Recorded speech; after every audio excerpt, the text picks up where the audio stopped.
Everyone guys, Navratri की सारी शुभकामनाएं आपको।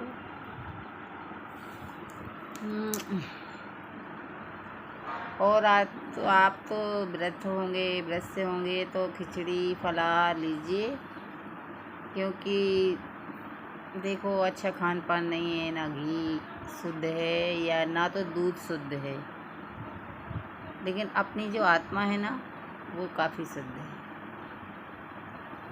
एक बात याद रखिए कि यदि हमारी आत्मा में ही छल कपट है तो आपका व्रत निस्वार्थ है, व्रत करने का कोई फ़ायदा नहीं।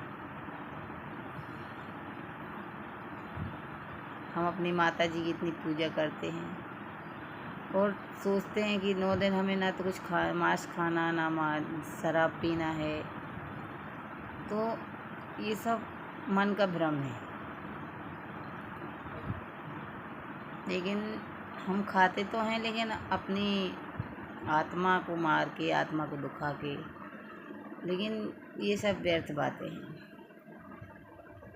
क्योंकि हमारे कर्म जो है ना, हम जैसे कर्म करेंगे उस हिसाब से हमें सब भुगतना पड़ता है।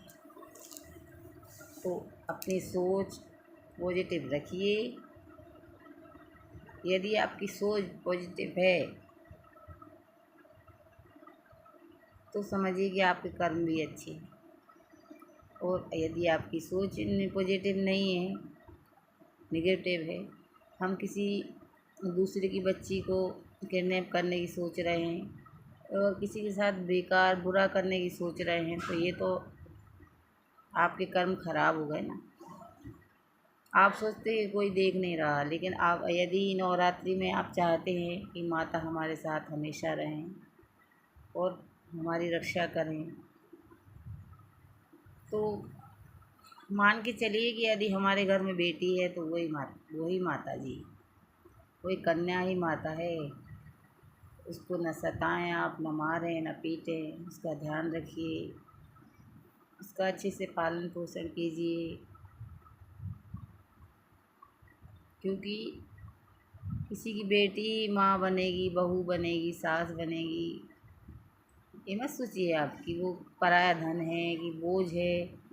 आपने देखा नहीं उसका भविष्य वो खुद लेके आती है। शायद आगे चल के वो कलेक्टर बने, एसपी बने, डीएसपी बने, कोई देश की प्रधानमंत्री बने। तो हम कैसे तय कर सकते हैं कि वो हमारे लिए बोझ है, हमारे सर का बोझ है? वो जिनके घर में बेटियां होती हैं वो सबसे बहुत भाग्यशाली व्यक्ति होते हैं। बेटियां सबके यहाँ नहीं होती। किसी के यहाँ तो किसी के यहाँ तो 4-5 लड़के हो जाते हैं, लेकिन लड़कियां नहीं होती। और किसी के यहाँ बेटियां होती हैं। लेकिन कोई ऐसे गंदे व्यक्ति रहते हैं जिनकी सोच ऐसी है कि आपने बेटी को जन्म क्यों दिया, हमें तो बेटा चाहिए था। इसलिए वो अपनी पत्नियों को और अपनी बहुओं को सताते हैं, घर से निकाल देते, दूसरी शादी भी अपने लड़के की करवा देते हैं। लेकिन आपने कितना गलत किया है, आप ये नहीं सोचते ना कि आपने कितना गलत किया है। चलो उनका तो जीवन संवर जाएगा, लेकिन आपने उनके साथ कितना गलत किया है, कितनी उनकी आत्मा दुखाई है, कितना उनका दिन का चैन, रातों का सुकून छीना है। हम माता की पूजा करते हैं, लेकिन वो व्यर्थ है ना। जब हम किसी दूसरे बच्चों की आत्मा, दिल, उनका पूरा अधिकार ही छीन लेते हैं, तो माता की पूजा करने से क्या होता है, आप बताइए। देश में इतनी बेटियां मारी जा रही हैं, कोई निर्दोष भी हैं। हाँ, मैं ये नहीं बोलती कि सब अच्छी हैं, लेकिन जो अच्छी हैं वो उनके साथ भी गलत हो रहा, और जो बुरी हैं उनके साथ हो ही रहा।